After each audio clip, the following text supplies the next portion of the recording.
So does the loss hurt more or less because Altuve hit a grand slam? That's got to be the worst chicken or the egg question you've ever asked me. Hi, I'm Weston. I love talking about the Astros, and I'm here to talk about Game 53, where the Astros lose an excruciatingly painful game to the Minnesota Twins, 7-5 into the 10th inning. We haven't done this in a hot minute. Before we get into pitching and hitting, the story of the game, right? Because third inning comes along, and JP France makes his first big mistake of the day, right? His only huge mistake, the Michael A. Taylor mistake, it happens. 3-run shot to Royce Lewis. 3-0 Minnesota. Next inning, RBI single for Michael A. Taylor, and it's 4-0. Now, bottom half of that inning, the Astros get one back. Kyle Tucker, unfortunately, grounds into a double play, but hey, run still gets home. And you'd like to not trade 2 outs for a run, but it's a start. You're on the board. And it's dead quiet for the Astros until the 7th inning of the ball game, where the mighty hero, the one, the only, the Jose Altuve, the mini goat himself, the man who they repainted the Be Someone mural in Houston to Be Altuve, steps up to the plate, and he does what Altuve does.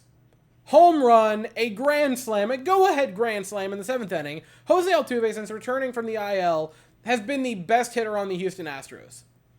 Since returning.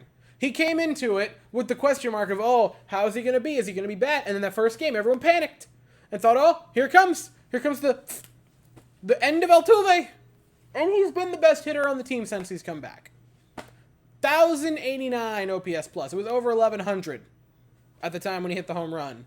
He's been amazing. He's been unbelievable. Jose Altuve is absolutely ridiculous.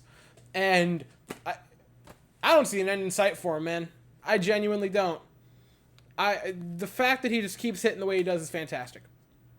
But the go-ahead grand slam in the 7th inning, and you think, all right, this is it. This is how they do it, right?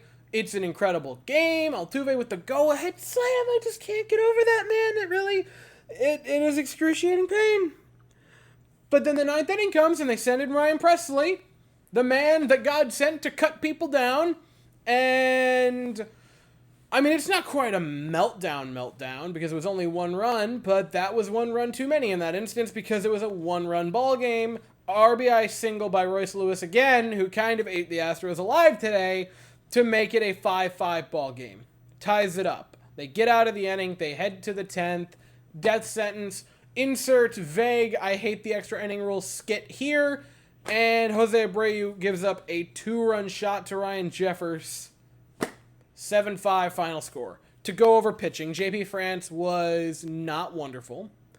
But by God, there is a really, really good pitcher buried deep within him. And it is a matter of the Astros fully unlocking it. Yeah, 7 hits, 4 runs, 3 walks, and I believe 7 hard hit balls in 6 innings of work ain't great. Still went 6 innings, which is notable because he is a rookie, and that bears repeating. He had 8 strikeouts and 17 swings and misses. This kid's stuff plays at the level.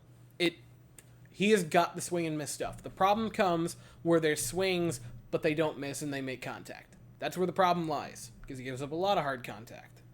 But by God, there is a really good pitcher buried within him, and I truly believe the Astros are going to find that great pitcher and pull him out. And once they figure that little bit out, that's going to be another gem in the rotation for the Astros, and I'm very excited to see how he continues to develop.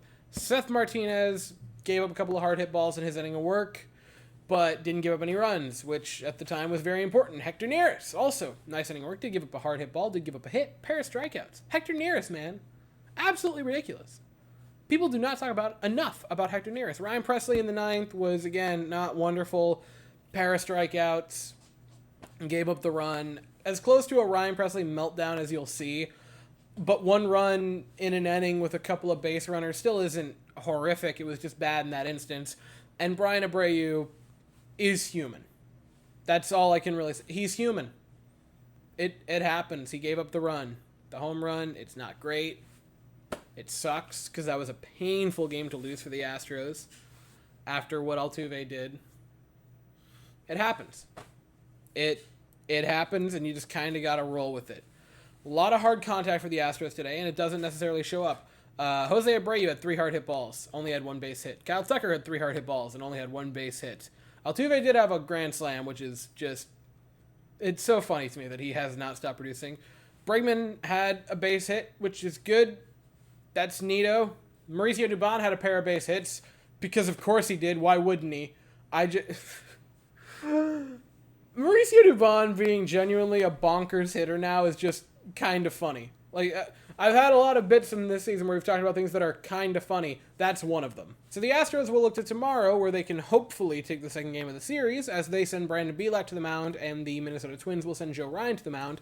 Novel idea for the Astros, which is, what if, when it's the bottom part of your rotation versus the top part of theirs, what if your guy won this time? Because that's gone the opposite way a lot of times, where a person will enter with an 8 ERA against Framber Valdez and somehow get the win in that game, where Framber takes the loss after giving up like 2 runs in 7 innings. And it would just be kind of interesting if that, went the other way for once. Again, 8:10 Eastern, 7:10 Central. I'll be here afterwards to talk about it, but as for right now, that is all I have to say. So if you enjoyed the video, please consider to like and subscribe. Thank you all so very much for watching. I hope you all have an absolutely fantastic day, and as always, go Astros.